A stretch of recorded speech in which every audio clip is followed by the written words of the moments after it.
Hello, I'm Steve Anderson, volunteer archivist at Texas Lutheran University. Several months ago, my predecessor in this post, Reverend Luther Olkey, presented a Hettinger lecture that focused on the early years of Texas Lutheran's history.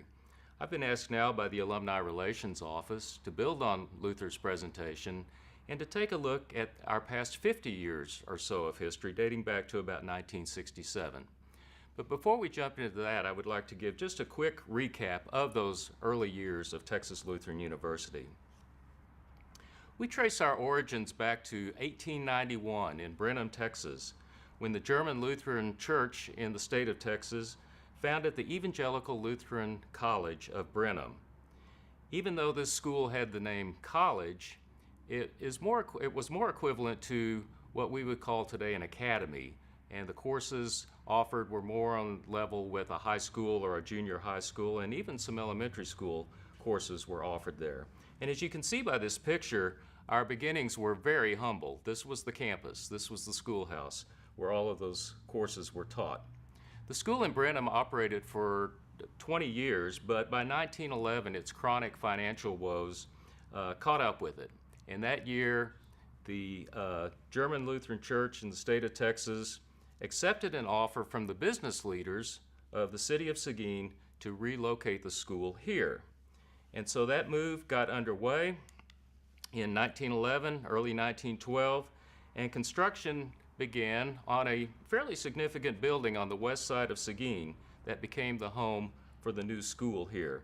This building was called the main building. It was actually the only building on campus for about 15 years, and through the years it became affectionately known by students and alumni as Old Main. And so the school opened in September 1912 in Seguin. It was called Lutheran College of Seguin, Texas, and it was still an academy, however, but it did get off to a much more solid footing than the Brenham School did, as you can tell in part by the comparison of the two buildings. So the school started in Brenham in 1891. It moved to Seguin in 1912. And it remained an academy until 1928, when the school began issuing associate degrees and became a two-year junior college. 4 years later, the name was changed to Texas Lutheran College, and in 1948, the school first began issuing baccalaureate degrees and became a four-year senior college. It was not until 1954, however, that it received full accreditation as a senior college. So as we begin our look at the last 50 years of Texas Lutheran's history, starting in 1967, you can tell we were still a fairly young school at that point. We had only been accredited as a senior college for 13 years. So let's jump ahead to the year 1967, and here we are on campus. As you can tell from the cars and the dress of the students and the hairstyles, it was certainly a different era from today, and that picture may bring back memories for some of you alumni who are tuning in. I think this was probably move-in day in fall of 1967. Freshmen still had to wear beanies in 1967 for several weeks as part of their freshman orientation. And thankfully for those of us who came as students a few years later, that tradition ended shortly after this picture was taken, I think.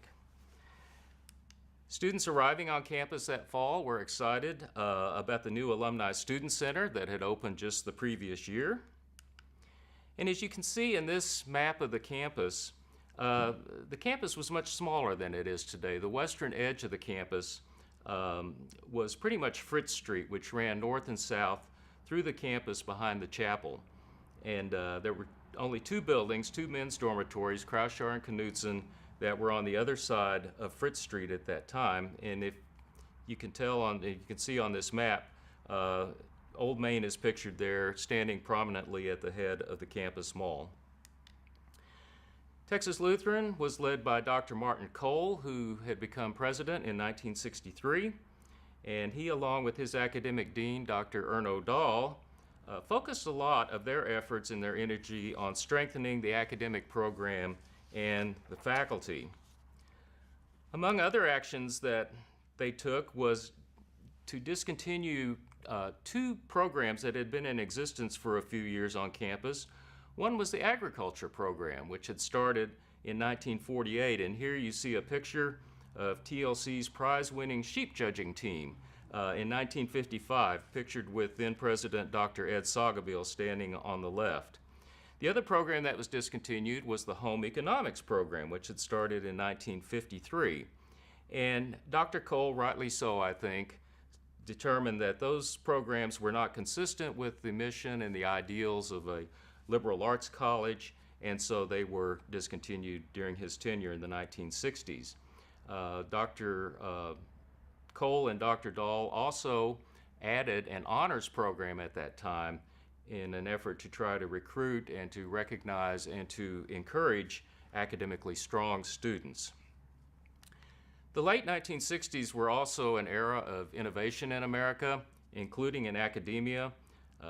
Texas Lutheran College got in on that movement by establishing a January term program, or an interim as it was called here. That happened in 1969. Students would take one course during the month of January between the fall and the spring semesters, and these courses that were offered during the interim were courses that typically were not offered in the regular curriculum, such as a modern dance course, which you see pictured here in 1969. Students also had the chance during interim to travel abroad, to attend a January term on another campus that offered that kind of program, to do internships, to do independent study and those kinds of things. And so that program lasted until the mid-1980s. In terms of the physical development of the campus, several projects were initiated during Dr. Cole's presidency. Here you see Hahn Hall under construction. It opened in 1968. And near the end of his presidency, planning and fundraising and construction began on a new science building, Moody Science Hall.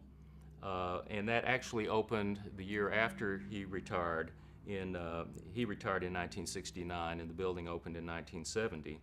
Similarly, a house for the president of the college was constructed, again starting near the end of Dr. Cole's presidency and opening up in May 1970, so he never actually lived in the house. But this continues to serve as the home for TLU presidents. And construction got underway on Bloomberg Memorial Library at the end of Dr. Cole's tenure. This library replaced the library which was housed in Langner Hall since Langner opened up in 1947, and this building was actually completed in the late spring of 1970, again shortly after Dr. Cole had retired. Students and faculty and staff who were here at that time, many of them participated in what you would call a book brigade, I guess. They lined the sidewalk between Langner Hall and the new Bloomberg Library, and they passed the books one to the other to get them to their new home in the new library. So as I mentioned, Dr. Cole retired in 1969, and at the end of his tenure there was really a good bit of excitement on campus because of all the new facilities and other things that were underway and that had happened recently. And when he retired, the enrollment of the school stood at about 800 students. Dr. Cole was succeeded by TLU alumnus Joe K. Min, who was just 36 years old when he became president, making him one of the youngest, if not the youngest, college president in the country at that time. He had served as TLC's, at the time, academic dean during the last year of Dr. Cole's presidency. And Dr. Min brought a very youthful enthusiasm and a lot of energy to the presidency. He was very much a student-focused, student-oriented president, and he led Texas Lutheran to new levels of growth and momentum during his term. The early 70s are remembered by many of us as probably the worst era of fashion in American history. Double knit plaid pants, polyester shirts, platform heeled shoes, and big hair were the order of the day. And don't look too closely at this photo or you will see me in it. So we will move on quickly. Campus life was very lively too in the early 70s, in no small part because the legal drinking age was 18 at that time. The Greek system was in ascendancy, and there were several local fraternities and sororities on campus. And this led to a very active social scene. And of course, during spring pledge season, there were a host of activities that now, thankfully, have been prohibited by state anti-hazing laws. The new young president was faced with a major challenge just a few months after taking office when, over the Christmas holidays in 1969, the interior of the Chapel of the Abiding Presence was heavily damaged by an electrical fire that, among other things, melted the pipes of the brand new pipe organ that had been installed just the year before. Before the fire, the chapel had been constructed in a traditional manner with pew seating and a fixed altar and fixed pulpit and lectern.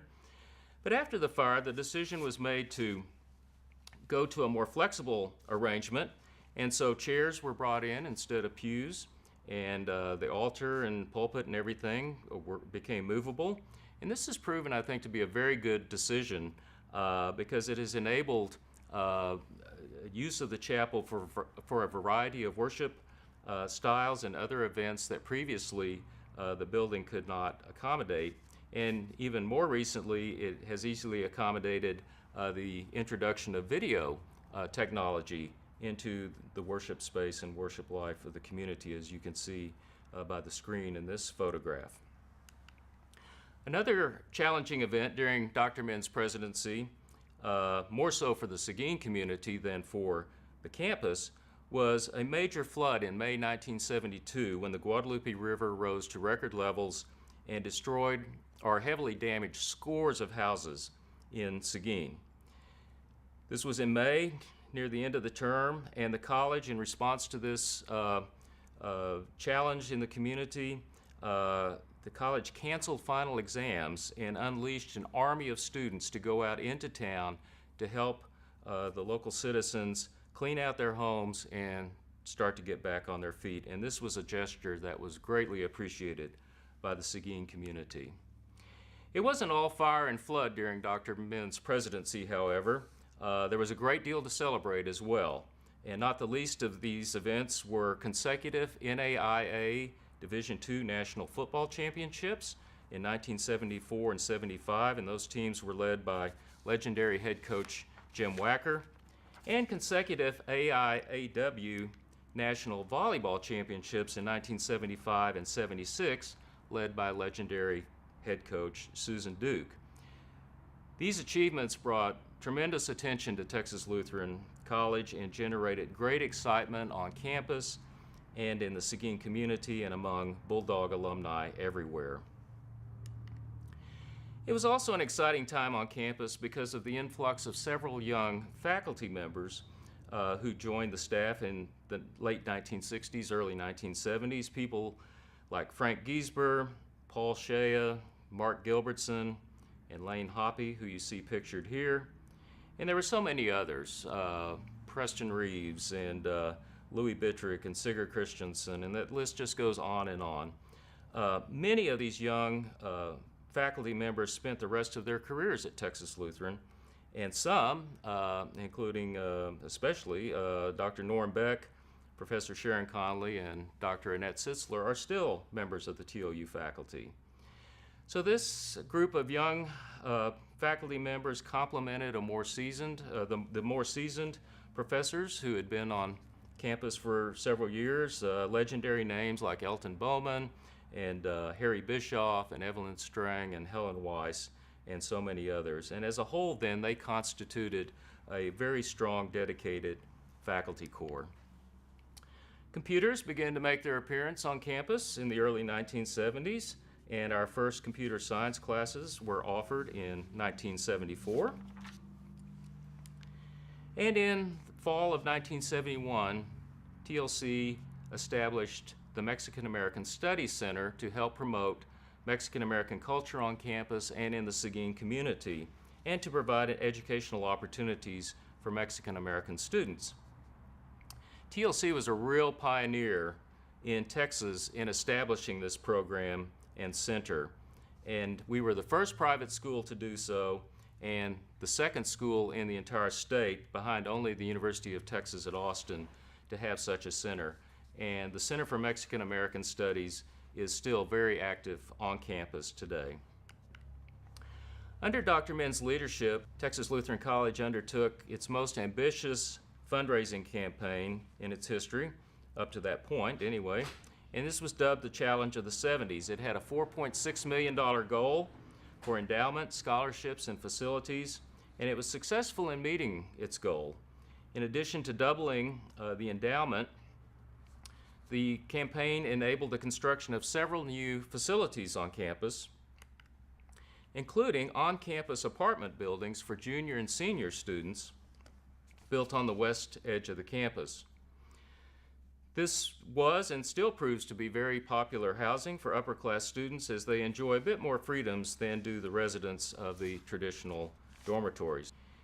In a bittersweet moment for many members of the campus community and alumni, Old Main was torn down in the mid-1970s, and it was replaced by a new administration building, the O.G. Beck College Center, which continues to serve that function today.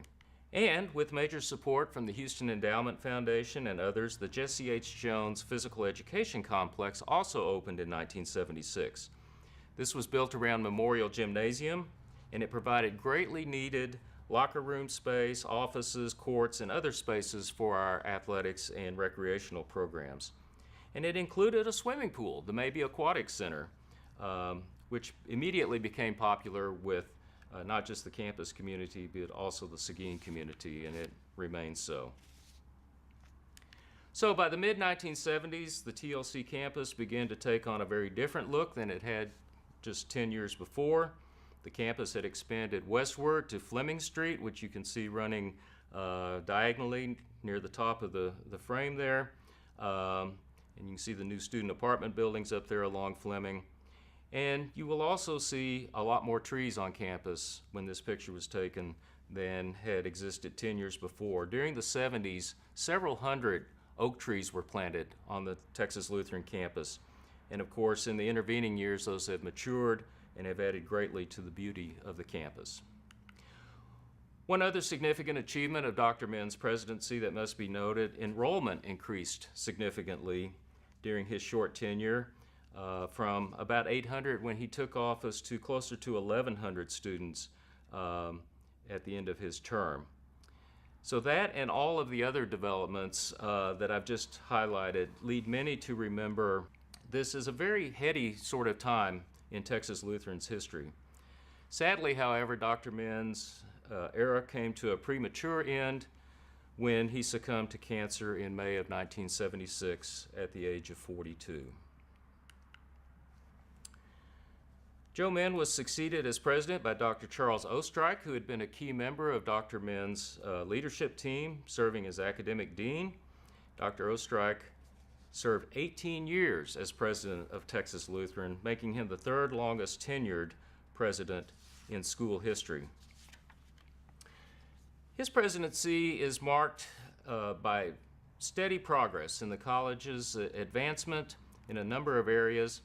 And even though enrollment settled back down a bit to around 1,000 students for most of his tenure, there were several major initiatives undertaken that are worth noting. One of the most notable on the academic side of the house was the establishment of the Crost Life Enrichment Program. Initially focused on promoting physical well-being of students through fitness testing, counseling, and wellness courses, the program soon expanded to include a holistic approach to student development, which addressed not only the physical but also the intellectual, spiritual, and social well-being of students. This expansion resulted in programs like the annual Crost Symposium, which brings noted speakers to campus to address important contemporary issues and which continues to be one of the centerpieces of academic life on campus each year. There was great excitement at Texas Lutheran in the fall of 1985 when U.S. News & World Report issued its first America's Best Colleges rankings, and TLC found itself on the list of the 10 best regional colleges in the southern United States. That began a string of such recognitions of Texas Lutheran by U.S. News that continues to this day. And in recent years, including this year, 2017, TLU has consistently been rated in the top 2 or 3 regional colleges in the western United States for both quality and value. The most controversial issue of Dr. Oestreich's presidency came in the fall of 1987 when the Board of Regents decided to discontinue the college's football program. This decision was based largely on the difficulties the school was having in fielding a competitive schedule with schools similar to Texas Lutheran. At that point in time, we were the smallest college in Texas with a scholarship football program, and we also played as an independent. We had no conference affiliation, which complicated scheduling, obviously. Not surprisingly, especially here in Texas, this decision was met with protest from many students, including some you see in this picture, who were in the O.G. Beck Center while the Board of Regents was meeting to consider this matter. And of course, many alumni and others also disagreed with the decision.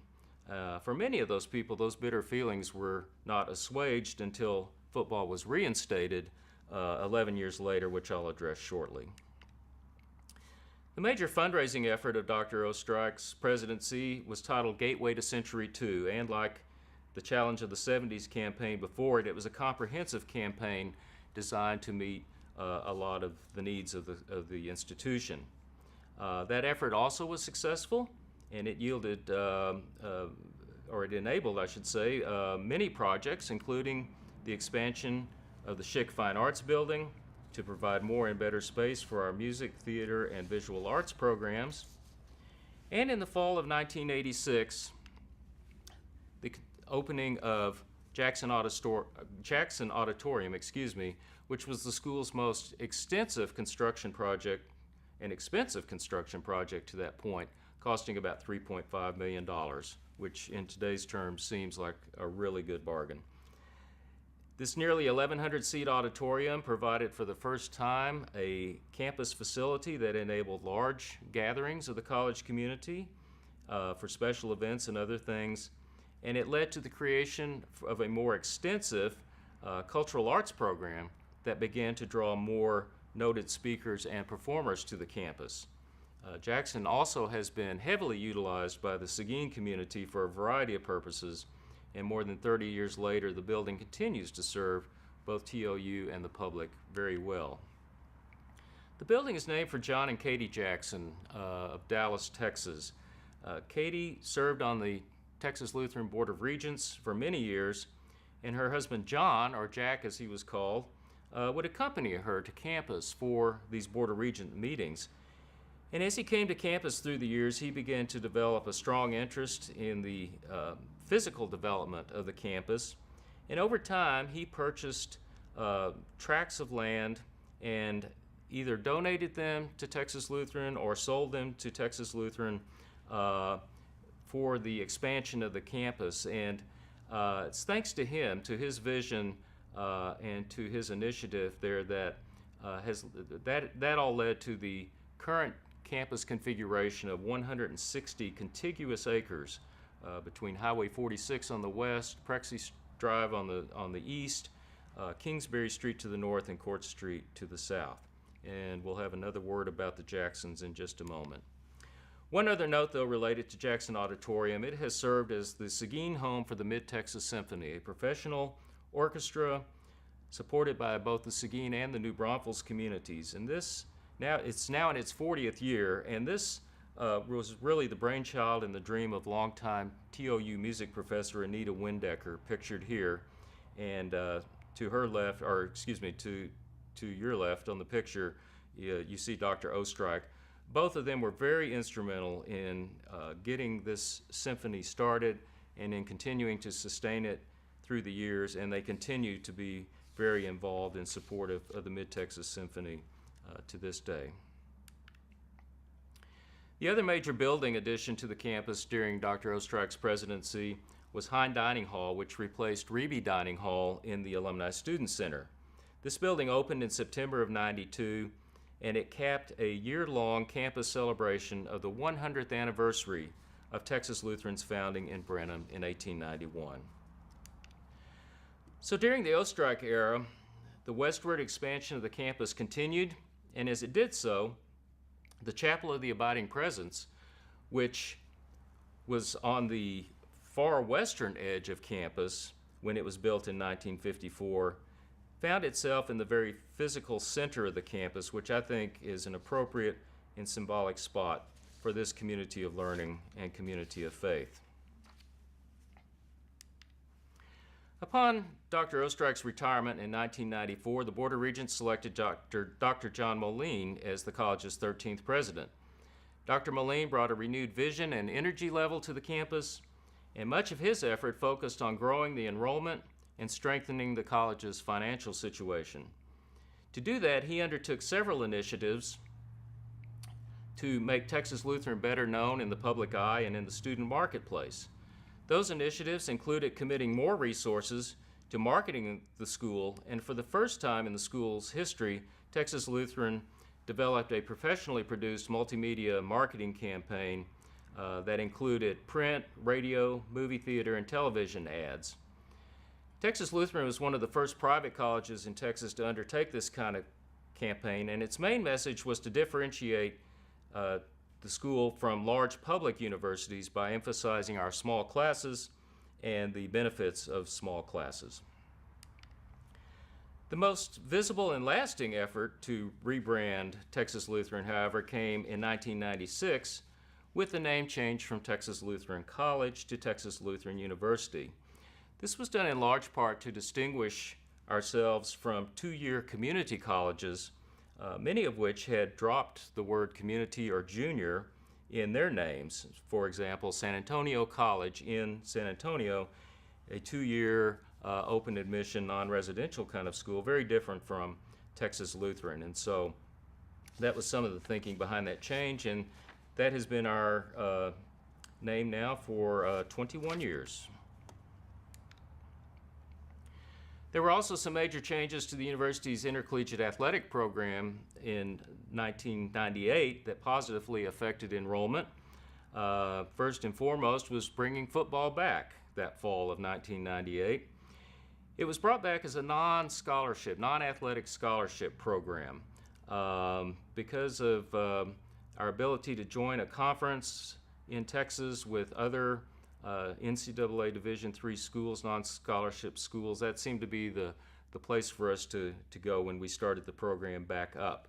And we also added women's track and field programs at that time as well.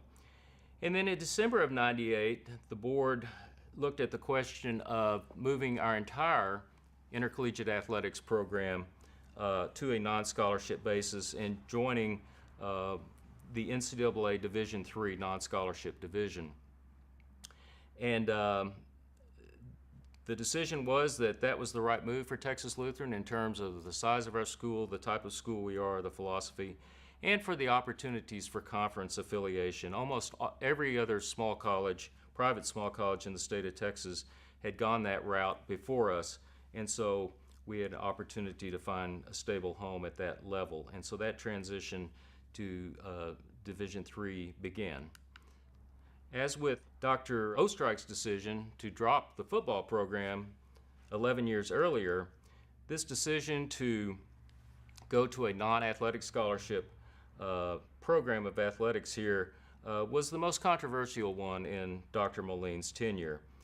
He and the board received a good deal of criticism from student athletes and coaches of the time, as well as from many alumni, but I think the move did provide a stable home for us in terms of those conference affiliations, and has proven to be a good place for us as evidenced by the competitiveness of our programs at the national level in many of the sports.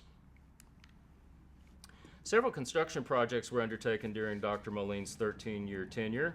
The Crow Science Center was added adjacent to Moody Science Hall.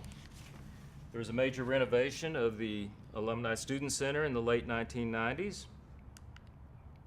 Seguin Hall, a new dormitory, three-level dormitory, opened in 1997.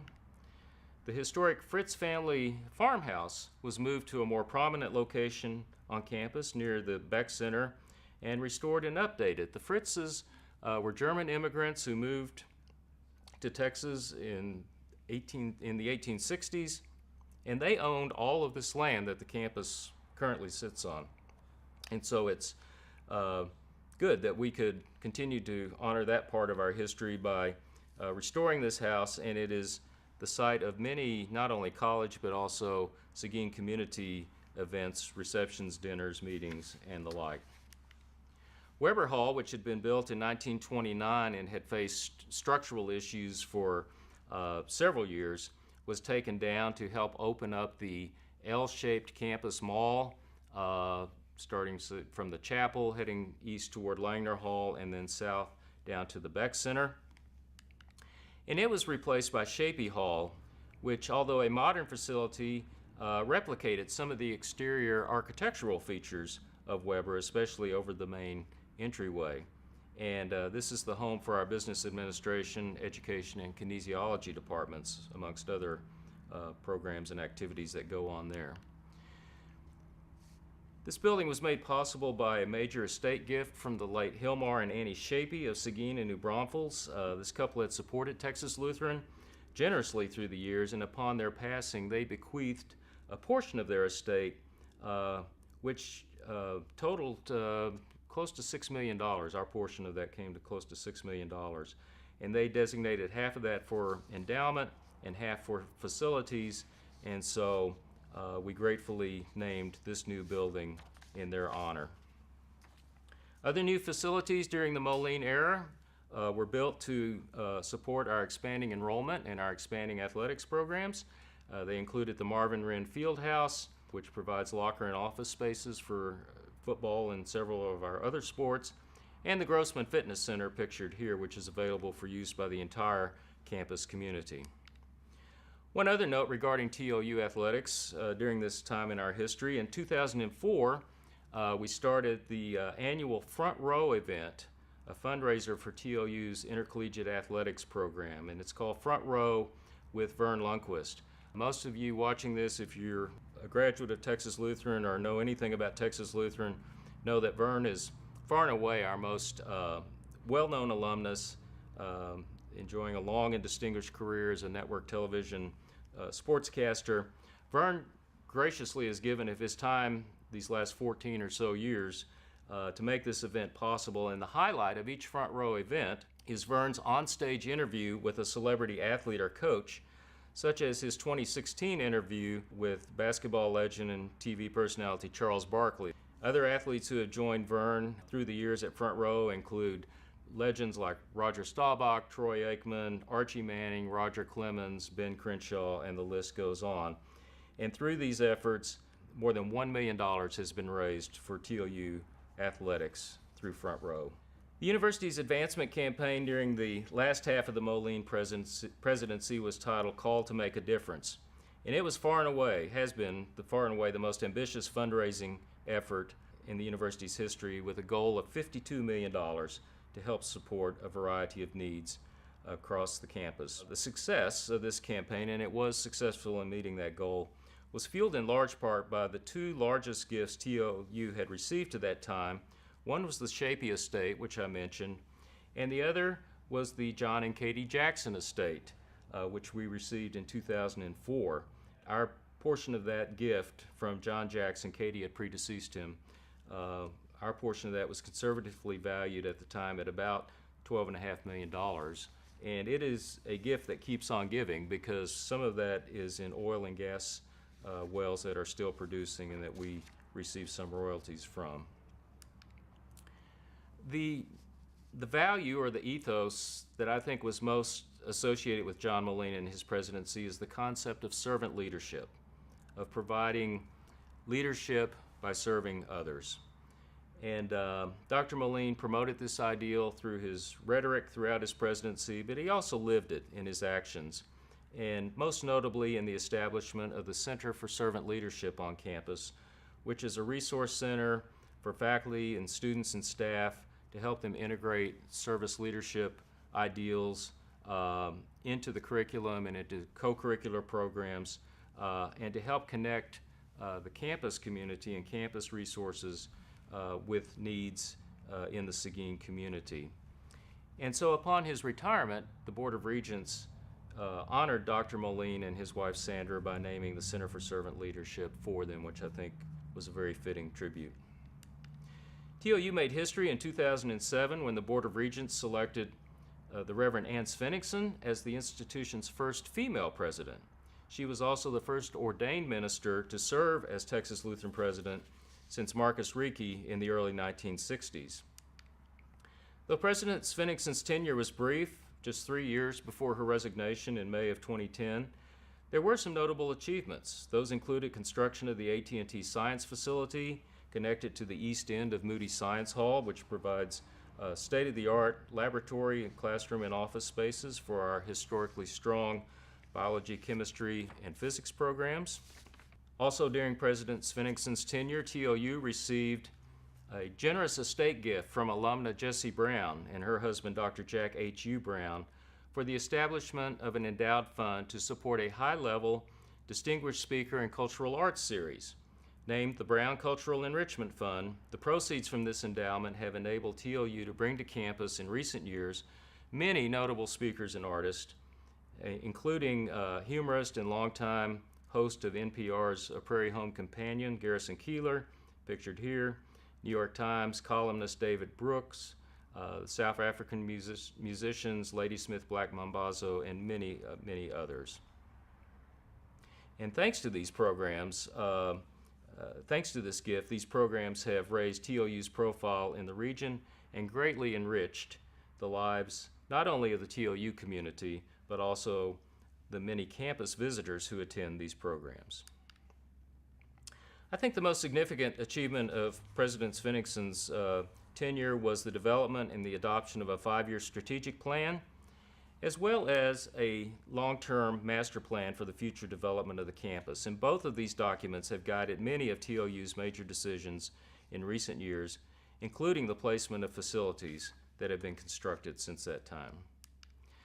Dr. Bob Vogel, a seasoned college president of some of our sister Lutheran colleges, was hired by the Board of Regents to serve as interim president following President Svenningsson's resignation, and while a national search was conducted to hire our next president. With an energy that belied his age, Dr. Vogel invigorated the campus community and set the university on its future course by helping us prioritize the many goals and objectives that were called for in that new strategic plan. His action plan for that year has continued to serve as a model to help faculty, staff, and the Board of Regents coalesce around specific initiatives to advance the university. During Dr. Vogel's year as president, he and the Board of Regents committed to building a new 3-level, 180-bed, $10 million residence hall for freshman students. They realized that it was important for TLU to upgrade its housing stock to remain competitive in the student recruiting market. And this facility also contains public ground level spaces that include classrooms, computer labs, study rooms, and the like. And so construction on that began just as Dr. Vogel's one-year term as interim president was concluding. Our current president, Dr. Stuart Dorsey, arrived on campus July the 1st, 2011. An economist by training, he has brought vast experience in academic administration to the post, including having served as president of University of the Redlands in California for 5 years. Now in his 7th year at the helm, Dr. Dorsey's tenure has been marked by several major advances. Notably, on the academic side, TLU established its first graduate degree programs, starting with the Masters of Accounting program in 2012. This was followed last year by a Master's in Athletic Training degree program. And this year, our third graduate program, an MS in Data Analytics, has been added to the curriculum. Another major academic program added recently is nursing education. This program is helping address the need for producing nurses who hold a Bachelor of Science in Nursing degree, and it is doing so through both the regular BSN track for undergraduate students and an RN to BSN track for nurses who are already in the profession and who need or want to earn the bachelor's degree. And this program is off to a very successful start. In our first 2 years, our first two graduating classes have achieved 100% pass rates on the state nursing board exam. So obviously, we're all very proud of this new program. A popular international studies program in Harlexton, England was set up by Dr. Dorsey thanks to his experience with this program when he served at the University of Evansville, which is the lead sponsor of the Harlexton program. This gives TLU students and faculty an opportunity to study and teach at this amazing 19th century manor house in the English countryside. TLU has been much more aggressive the last few years in seeking grant support from foundations and government agencies to support these and other initiatives on campus. And we've had some good success in that effort, landing some highly competitive grants recently from prestigious funders, including the National Science Foundation, the National Endowment for the Humanities, and others. Much of that funding has been used to support and expand opportunities for students to work with faculty members in conducting research. These are invaluable opportunities for our students because it gives them a tremendous experience that prepares them very well for graduate school and the workplace. In addition to the annual high rankings by U.S. News & World Report that I mentioned previously, TLU's quality and values have been recognized by several other national publications and organizations in recent years, including Washington Monthly, which has ranked TLU 4 years in a row now among the 10 best baccalaureate colleges in the nation based on opportunities for low-income students, service to the community, student research opportunities, and producing graduates who go on to earn PhDs. The Chronicle of Higher Education has named us several years in a row now as a great college to work for based on employee satisfaction surveys, and Texas Lutheran has been named to the President's Higher Education Community Service Honor Roll the last few years based on our emphasis on service learning and our engagement with the broader community. In addition to Centennial Hall, which opened in 2012, as I mentioned, other major construction during the Dorsey years has included the outdoor athletics facilities project, which was completed in 2014 at a cost of $8 million. This project was composed of construction of Bulldog Stadium, which provides an on-campus home now for our football and track and field programs, Cruzy Stadium, which is one of the best, if not the very best, small college softball stadium in the state and region. Lights at Cott Isbell baseball field, construction of a concession restroom building, and all of that together really has transformed the north end of the campus and beautified it and has contributed greatly to attendance at games and to school spirit. And currently under construction is the Caroline M. Weston Center for the Performing Arts. At a cost of $15 million, this now is the most expensive construction project in school history. It's a tribute to the late Caroline Weston and was sparked by a major gift from the Weston family. This center is adding attractive new spaces adjoining Jackson Auditorium that will serve as new homes for the TLU School of Music and the Dramatic Media Department. A 200-seat studio theater is being added to the south end of Jackson Auditorium. It's currently in use. They were able to occupy that this fall. And then the School of Music building on the north end of the auditorium will be ready for use in January. So those are just some of the people, places, and major events in TLU's past 50 years. To conclude, I thought it might be helpful to take a quick look at some data points that will help convey, I think, TLU's progress in two key areas over the last half century, those being enrollment and the financial health of the institution. So starting with enrollment, if you look down the left column under the heading total, you can see the total student enrollment at these milestones, 1967, 77, 87, and so forth. And you'll see in 1967 we were just over 700 students. Today we're just under 1,400 students, so not quite doubling the total student enrollment over that period of time. There have been ups and downs over the course of those 50 years. We reached a high of 1435 back in 2005, I believe it was. But the general trajectory is now certainly getting us closer to a long-held goal of about 1,500 students on the campus. The next column is the percentage of those students who are full-time students. Let's move to the column TX. That's the percentage of our students who are Texas residents. We have always been a predominantly Texas resident school, and now we are almost an exclusively Texas resident school. You'll see this year we are at 98.3% of our student enrollment hold residency here in the state of Texas. There was a period of time in the early to mid 1970s when there were some more aggressive recruiting efforts going on in the upper Midwest, and a number of students from Minnesota and Iowa and Wisconsin were here at that time. And you can see the low mark there at the bottom of that column, 76.3%. That happened in 1972. So during that era, about 1 out of every 4 students was from out of state. But again, we are now almost exclusively all Texas citizens. In terms of religious affiliation, the school is much more diverse than it was 50 years ago. In 1967, 3 out of 4 of our students identified themselves as Lutheran, and as you can see, that number has dropped significantly over the course of that time. Today, about 13% of students identify themselves as Lutheran. Minority enrollment has grown significantly as well over the course of the last half century.